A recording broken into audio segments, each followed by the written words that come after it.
Sir BJP role దాన్ని బట్టి అటు ఆంధ్రప్రదేశ్లో కానీ ఇటు తెలంగాణ కానీ రాజకీయాలు మారిపోతాయి రాబోయే రోజుల్లో అని అంటుంటారు. నిజంగా అంత ఉందా బీజేపీకి? ఎంత అక్కడ మీకు ఆంధ్రప్రదేశ్లో 0.5% ఉందండి. ఇక్కడ వాళ్ళు స్వయంకృత అపరాధం మూలాన బీఆర్ఎస్కి నెక్స్ట్ పొజిషన్లో ఉన్న బీజేపీ థర్డ్ ప్లేస్లోకి వెళ్ళిపోయింది. థర్డ్ ప్లేస్లోకి వెళ్ళటం కూడా ఎట్లా థర్డ్ ప్లేసు, ఇక క్లాసులో ఇద్దరే ఉన్నారు, నాకు ఫస్ట్ మార్క్ వచ్చిందని చెప్పినట్టు ఉంటుంది. నాకు 1 వచ్చింది, ఆడికి 0 వచ్చింది, నాది ఫస్ట్, అట్టా ఉంటుంది. ఇప్పుడు ఆ 3వ ప్లేస్ అనేది 3 పార్టీలు కాబట్టి 2 తర్వాత ఇక 3వ వాడు ఎక్కడ ఉండ 3వ ప్లేసే, 0 వచ్చినా కూడా ఆడికి 3వ ప్లేసే. అట్లాంటి పరిస్థితి అనమాట. ఇప్పుడైనా రావు గారు కయ్యానికైనా బియ్యానికైనా సమానుల్ని ఎత్తుక్కోమని చెప్పారు మన పూర్వులు.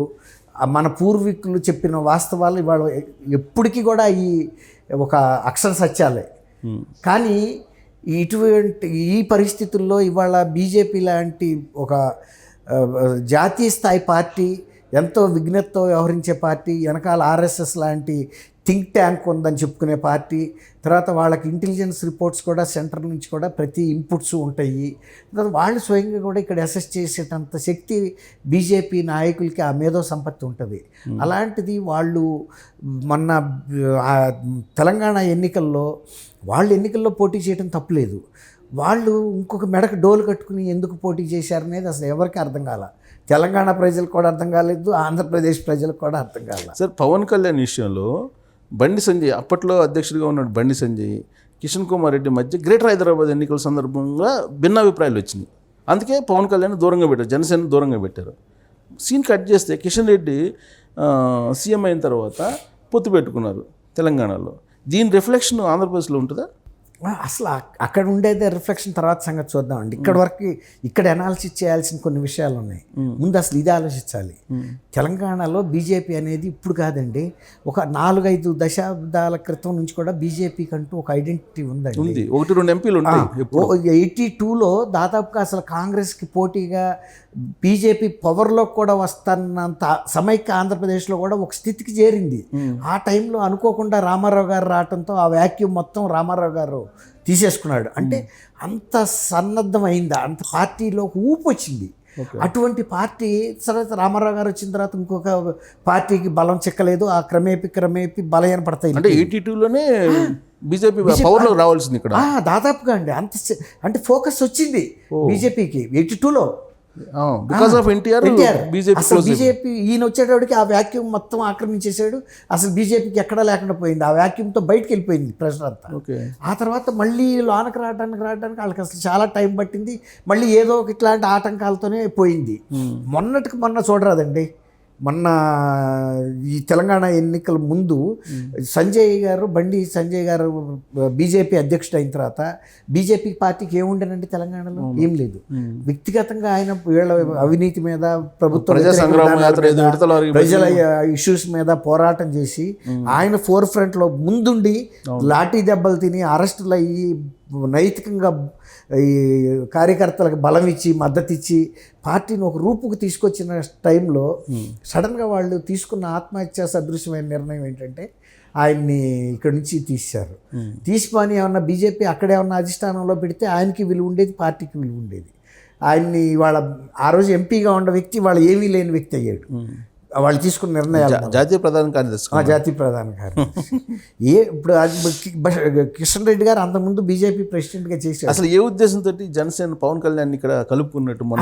నేను అక్కడికే రాబోతున్నా అండి. ఇప్పుడు వీళ్ళు పోటీ చేస్తేనే అంత మాత్రమే పరిస్థితిలో ఉన్నారు. బీజేపీ అంత పెద్ద పార్టీ జనసేన కాదు. జనసేనకి ఏదైనా బలం ఉంటే అది కోస్తా ఆంధ్రాలో ఉంటుంది, కానీ తెలంగాణలో ఉండదు.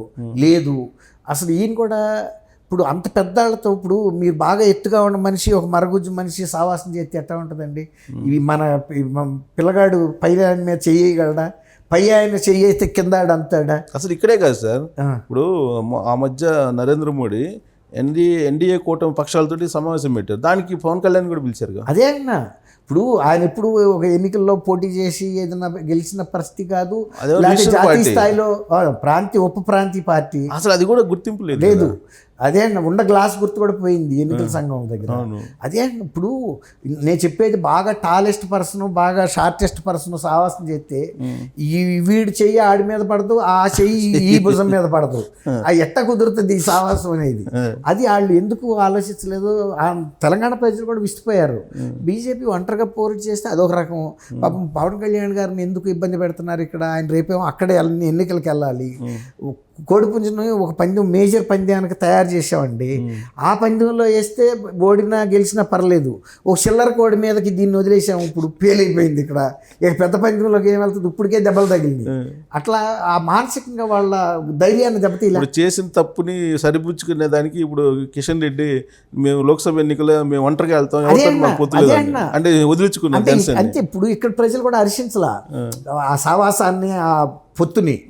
ఎట్లా అంటే కుదరని పొత్తు ఇది. మీరు బీజేపీకి ఏదో మీకు స్వతహాగా వ్యతిరేకత ఏమన్నా బలం ఏమన్నా ఒకటి ఉంది, ఆయన జనసేనకి ఏమీ లేదు ఇక్కడ. అసలు మంచి లేదు, చెడు కూడా లేదు. అటెండ్ ఆయన ఎందుకు మీకు ఇప్పుడు అడిషనల్గా మీకు ఎన్ని సార్ తప్పు చేసుకుని అనుకుందాం సార్, ఇప్పుడైతే వదిలించుకున్నారు ఈ స్టేట్మెంట్ని బట్టి. అది పవన్ కళ్యాణ్ గారు కూడా తప్పు అంటా నేను. ఎందుకంటే పవన్ కళ్యాణ్ గారు నువ్వు నీకన్నా మించిన స్థాయి ఆయనతో సావాసం చేస్తున్నావు. మనం సావాసం చేసిన మన స్థితి ఏంటి కూడా మనం తెలుసుకోవాలండి. ఓ జమీందార్ గారు, ఓ బేదాడు కనుక సావాసం చేస్తే జమీందార్తో మనం ఎక్కడికి తోగలుగుతాం? పిలిచినా కూడా మనం కొంచెం దూరంగా ఉండాలి మన పరిస్థితిని బట్టి. జమీందార్ గారు ఆయన ఏదైనా చేయగలడం, ఆయన దగ్గర శక్తి, యుక్తి అన్నీ ఉంటాయి. మన దగ్గర ఏముందండి? ఇప్పుడు కుశాలు లాంటి వాళ్ళం మనం. సార్ తప్పు ఇద్దరిది ఉండొచ్చు సార్. ఇప్పుడు అయిపోయింది, తప్పు జరిగిపోయింది, ఈయన్ని వద్దనుకున్నారు, అయిపోయింది. కిషన్ రెడ్డి చెప్పిన దాని ప్రకారం మేము సొంతగా వెళ్తాం అన్నాడు. అంటే సొంతగా వెళ్తారని అంటే ఆంధ్రప్రదేశ్లో కూడా బీజేపీతో లేనట్టేనా? అది మనం అట్లా అనుకోవడానికి లేదండి. అది ఇది ఇక్కడ కిషన్ రెడ్డి గారి పరివ్యూలో మాత్రమే ఇది పరిచేస్తుంది. అందుకని ఈయన ఇతర రాష్ట్రాలకు సంబంధించి చెప్పే పరిస్థితి ఈయనకు ఉండదు. అది పై వాళ్ళు చెబుతారు. అంటే ఇప్పుడు ఆల్రెడీ తెలుగుదేశం జనసేన పొత్తు ఉంది అక్కడ. అవును, అది ఉంటుంది. పొత్తు అనౌన్స్ చేసిన రోజు ఏమన్నాడు పవన్ కళ్యాణ్? బీజేపీ వస్తుందని నేను అనుకుంటున్నా అని అన్నాడు. రాకపోయినా పర్లేదు అన్నట్టు చెప్పారు. అవునండి. ఇప్పుడు ఈయన కిషన్ రెడ్డి గారికి ఆంధ్రప్రదేశ్ గురించి చెప్పే అధికారం ఆయనకి లేదు. ఈయన పరిధి తెలంగాణ వరకే. తెలంగాణ వరకు చెప్తాడు తప్ప అది ఎవరైనా చెబితే నడ్డా గారు చెప్పాలి, పార్టీ ప్రతినిధి. పార్టీ ప్రతినిధి కాదు ఈయన, ఒక రాష్ట్రం వరకే ఈయనకి అధికారం ఇచ్చారు. సో రాజకీయంగా ఇక్కడ వరకే పరిమితం. అయితే ఇప్పుడు మనం అక్కడ అర్థం చేసుకోవాల్సింది ఏంటంటే జనసేన పార్టీ వలన ఏమీ లాభం లేకపోగా తల మీద బరువు అనేది ఆయన ఫీల్ అయినట్టే కదా. అవును, చేసుకున్నాడు. మేము తల మీద బరువు పెట్టుకుని యుద్ధం చేసాం, ఇంకా సరైన స్థాయిలో మేము అనుకున్న స్థాయిలో యుద్ధం చేయలేకపోయాము. ఈసారి తల మీద బరువు తీసేసాం కాబట్టి ఇంకా కొద్దిగా కత్తి తిప్పగలం అనేది ఆయనకు ఒక నమ్మకం అయితే ఏర్పడింది. దానివల్ల జనసేన పాత్ర ఇక్కడ నెగిటివ్ పాత్ర అయిపోలా. కేవలం ఆయన ఒక పారాసైట్ లాగా వెళ్ళటమే తప్ప వీళ్ళ మీద నుంచుని ఆయనగా ఇక్కడ ఏం పనికిరాడు అనేది. అసలు ఆయన ఇక్కడ కావాలని కోరలేదు కదా, కోరిన ఆయన వెళ్ళకూడదండి, ఆయనకు అనవసరం. ఇక్కడ నాకు బలం లేదు. సో ఇక్కడ లాజిక్ పాయింట్ ఏంటంటే దీని ఎఫెక్ట్ ఆంధ్రాలో పడిద్దా? జనసేన ఓటర్ల మీద పడుతుంది, జనసేన పడుతుంది. ఎలా ఏ యాంగిల్లో పడుతుంది అంటే అక్కడికి వెళ్ళి ఒకసారి దెబ్బతిని వచ్చారనేది ఒక మాట అయితే వస్తుంది కదండి. ఇప్పుడు రెండు రాష్ట్రాలు ఒకప్పుడు ఒకటే, తర్వాత ఇక్కడ ఎన్నికల ఫలితాలు వీళ్ళకన్నా కూడా ఆంధ్రప్రదేశ్ ప్రజలు ఎక్కువ శ్రద్ధగా గమనిస్తున్నారు. ఎందుకంటే ఇక్కడ టీఆర్ఎస్ ఓడిపోతే బీఆర్ఎస్, ఆంధ్రప్రదేశ్ ప్రజలు ఫ్రీగా గాలి పీల్చుకోవటం ఏంటండి? అసలు అదే బీజేపీ కూడా ఓడిపోయింది అనే ఫీలింగ్లో ఉన్నారు వాళ్ళు. అసలు అందరికీ ఒకటే మాట వచ్చింది, అబ్బాయి వాళ్ళు మేము ప్రశాంతమైన గాలి పీల్చుకుంటున్నాం. అంతకుముందల ఒక బంధించినట్టుగా ఉండేదండి. ఈ ఏళ్ల ప్రభావం అక్కడ ఉండి ఈయన ఆడిచినట్టు ఆడుతుంది ఆ గవర్నమెంట్. మేము రెండు గవర్నమెంట్ల మధ్యలో నలిగిపోతున్నాం, ఇద్దరు కుట్రదారుల మధ్యలో అని. ఎప్పుడైతే పెద్ద శక్తి పడిపోయిందో ఇక ఈ శక్తి పెద్ద లెక్కలోది కాదు, ఇది పడిపోయిన కింద లెక్కే. అందరూ మేము చాలా ప్రశాంతమైన గాలి పీల్చుకుంటున్నాం అని ఒక మాట వచ్చిందంటే ఫీలింగ్, సై ఆఫ్ రిలీఫ్ అంటారు చూసారా, స్టేట్ మొత్తం నుంచి వచ్చింది. అది తెలంగాణ రాకిన పడింది. అందరూ ఇక్కడ ఫీల్ అయ్యారు, అబ్బా ఇవాళ కదా ఆంధ్ర సోదరులు ప్రశాంతంగా ఉన్నారని. చేసింది వీళ్ళు, రిలీఫ్ ఇచ్చింది. అవును, కానీ వాళ్ళకు కూడా ఈక్వలెంట్గా అందింది, వీళ్ళకన్నా ఎక్కువ రిలీఫ్ వాళ్ళు ఫీల్ అయ్యారు. ఇది విచిత్రమైన రాజకీయ పరిస్థితి. సో అందుకేనా ఇప్పుడు బర్లెక్కతోటి పోలుస్తున్నాడు జనసేనని తగ్గించే ప్రయత్నం జగన్మోహన్ రెడ్డి. అంతేగా ఇప్పుడు ఆయన ఏ మాట అయినా మాట్లాడతాడండి. ఆయన టీడీపీనే ఇప్పుడు టీడీపీతో రేపు ఓడిపోబోతున్నా కూడా టీడీపీ అంతా అసలు నేను 175 సీట్లు గెలుస్తున్నా అన్నాడు. ఎవరికైనా కూడా ఆ ధైర్యం ఉండాలండి. ఇప్పుడు మూడో లాజిక్ ఏంటంటే సార్, మీరు సీనియర్ జర్నలిస్ట్ కదా, 175కి 175 గెలిస్తే మళ్ళీ ఎలక్షన్ పెడతారు అనుకుంటా, ఎలక్షన్ కమిషన్కి విరుద్ధం అనుకుంటా.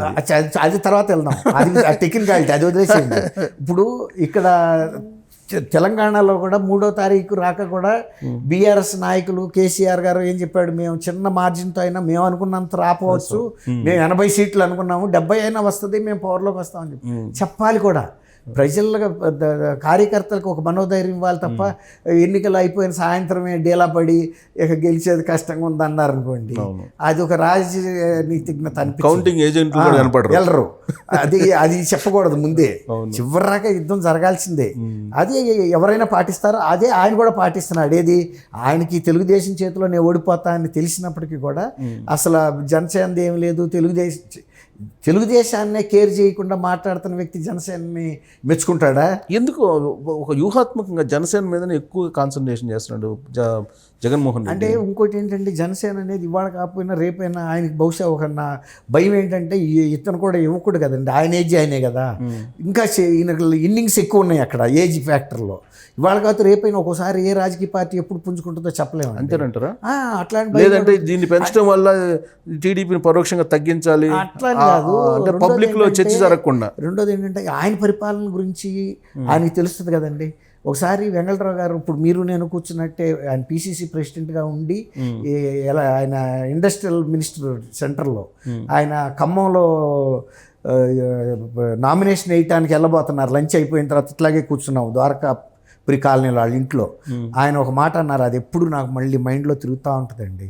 అప్పుడు కమ్యూనిస్టులు అంతా ఏకమయ్యి మేము ఓడిస్తానంటే అదే మాట నేను అడిగితే ఆయన చెప్పాడు, విత్తనం వేసిన రైతుకు తెలుసు ఎంత పండుతుందో అని. అట్లాగే ఇప్పుడు జగన్మోహన్ రెడ్డి గారి పరిపాలనా విధానం ఏంటి, దాని మూలాన ఎంతమంది బాధితులు అవుతున్నారో, ప్రభుత్వ సొమ్ము వేస్ట్ అవుతుంది, ప్రజల్లో ఎంత వ్యతిరేకత వస్తుంది, వాళ్ళని అణిచివేయటానికి ఎంత పోలీసు బలగాలను ఉపయోగిస్తూ వస్తుందో అన్నీ తెలుసు కదండి. అట్లాంటప్పుడు ఆయనకి ఏదో పెద్ద అద్భుతాలు జరుగుతాయని ఆయన ఎందుకు అనుకుంటాడు? కాకపోతే బ్రేవ్ ఫేస్ పెట్టాలి. 175 నేను గెలవబోతున్నా అని గడప గడపకి వెళ్ళి తిరిగి వచ్చారు ఎమ్మెల్యేలు, వాపస్ వచ్చిన లెటర్ల లాగా ఆయనకు వచ్చి రిపోర్ట్లు ఇచ్చారు, అయ్యా మా వల్ల కాదు, ఇక మేము సర్దుకుంటున్నాం, సెలవు సిటీ తీసుకుంటున్నాం, వై ఏపీ నీడ్ జగన్ అని ఒక స్లోగన్, అది కూడా ఆగిపోయింది. మళ్ళీ 15 నుంచి ఆడదాం ఆంధ్ర అని, అది కూడా వాయిదాలు పడతా వచ్చింది. ఇప్పుడు రోజు 4.5 ఏళ్ల నుంచి ఆడుతున్నది ఇంకా కొత్త ఆట ఏముంది అక్కడ మిగిలి? పూర్తిగా మొత్తం మీద ఇక్కడ జనసేన రోల్ చూపించి అక్కడ ఏదో డ్యామేజ్ చేయాలని ప్రయత్నం జగన్మోహన్ రెడ్డి చేస్తాడు. కొంతవరకు ప్రజలు కూడా ఆలోచిస్తారు, ఈయన వెళ్ళి అక్కడ దెబ్బతింటారు. ఒక క్రీడాకారుడు క్రికెటరు రేపు పెద్ద మ్యాచ్ ఆడతా, ఇంటర్నేషనల్ మ్యాచ్, స్ట్రీట్ మ్యాచ్లో వెళ్ళి మడమ మీద దెబ్బ కొట్టుకున్నాడు అనుకోండి, ఆ ఎఫెక్ట్ పరిగెత్తలేడుగా. మరి పొత్తు మీద ఉంటుందా ఆ ఎఫెక్ట్? ఇది ఇక పొత్తు అనేది రేపు అక్కడ నిర్ణయిస్తారండి. దీన్ని పై వాళ్ళు చూస్తారు కదా, ఎంత పర్సెంటేజ్ ఆఫ్ ఓట్స్ వచ్చినాయి, దాని మూలాన మనకి ఎంత తగ్గినాయి, పెరిగినాయి, ఇంకా లేకపోతే ఇంకా పెరిగాయి అనేది అసెస్మెంట్ చేస్తారు. అప్పుడు దాన్ని బట్టి వాళ్ళు నిర్ణయం తీసుకుంటారు. వద్దు బాబు మీరిద్దరే కలిసి వెళ్ళండి, మేము ఏదో మానాన్ని మేము పోతాము, మాకు 5% కదా ఉంది, లోక్సభ సీట్లు మాకు కావాలి కానీ అసెంబ్లీకి అయితే మేము ఏదన్నా ఇదిగా అవుతాము అని కూడా వాళ్ళు చెప్పినట్టుగా. ఇక్కడ కిషన్ రెడ్డి ప్రకటనకి అక్కడికి సంబంధం లేదు, ఇప్పుడైతే లేదండి, ఇంతవరకు అయితే లేదు. అది ప్రభావం అయితే ఖచ్చితంగా పడదు. అది ఢిల్లీ నుంచి వస్తుంది ఏది వచ్చినా, లేదంటే పురంధరేశ్వర్ గారి నోటి ద్వారా వస్తుంది. ఢిల్లీ మాట పురంధరేశ్వర్ గారి నోట. ఓకే, రైట్ అండి, thank you very much. Thank you మన వీక్షకులు కూడా నన్ను రైట్, థ్యాంక్ యూ.